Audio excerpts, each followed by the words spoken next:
Pakistan army act तरमीमी bill 2025 senate से मंजूर। पाकिस्तान एयरफोर्स एक्ट तरमीमी बिल ऐवान से मंजूर। पाकिस्तान नेवी ऑर्डिनेंस तरमीमी बिल की भी मंजूरी दे दी गई।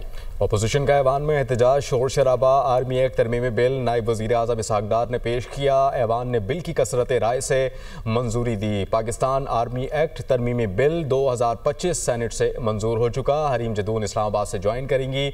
हरीम, आपके पास क्या खबर आ रही है इस मुतालिक?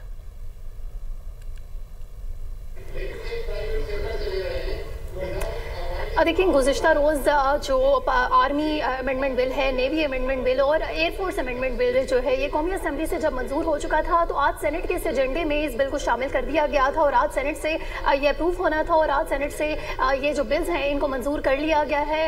ये बिल वज़ीर दिफा ख्वाजा आसिफ ने पेश करना था, जबकि उनकी गैर हाजिरी की सूरत में इसहाक डार ने इन बिल्स को पेश किया। इस बिल के दौरान अपोजिशन ने काफ़ी शोर शराबा किया और उनका ये कहना था कि ये बिल को पहले कमेटी में भेजा जाना चाहिए और उसके बाद इनको मंजूर किया जाना चाहिए, जबकि कसरत राय से इन बिल्स को मंजूर कर लिया गया है। और इसके बाद अगर हम बात करें कि शिकवार मंजूरी हुई है, इन बिल के तहत क्या होगा? इस बिल के तहत ये होगा कि आर्मी चीफ ऑफ डिफेंस जो है पाक फौज के तमाम शोबों की रीस्ट्रक्चरिंग करेंगे और आर्मी एक्ट के मुताबिक जो कमांडर नेशनल स्ट्रेटेजिक कमांड है उसकी मुद्दत 3 साल होगी और उसके बाद 3 साल से बढ़ाई भी जा सकती है। इसकी तैनात जो है मजीद किया जा सकता है। इसके साथ साथ ये भी बता दूं कि 27 नवंबर से जो chief joint of staff committee है उसका ओहदा जो है वो खत्म हो जाएगा। बहरहाल आज सेनेट में ये जो आर्मी रिलेटेड बिल्स है इनको मंजूर कर लिया गया है। कसरत राय से इस बिल को मंजूर किया गया है। इससे कबल गुज़िश्ता रोज कौमी असेंबली में इन बिल्स को मंजूर किया गया था। ठीक है हरीम, आप हमें इस मुतालिक अपडेट कर रहे थे, आपका बहुत शुक्रिया। एक बार फिर आपको बता रहे हैं कि पाकिस्तान आर्मी एक्ट तरमीमी बिल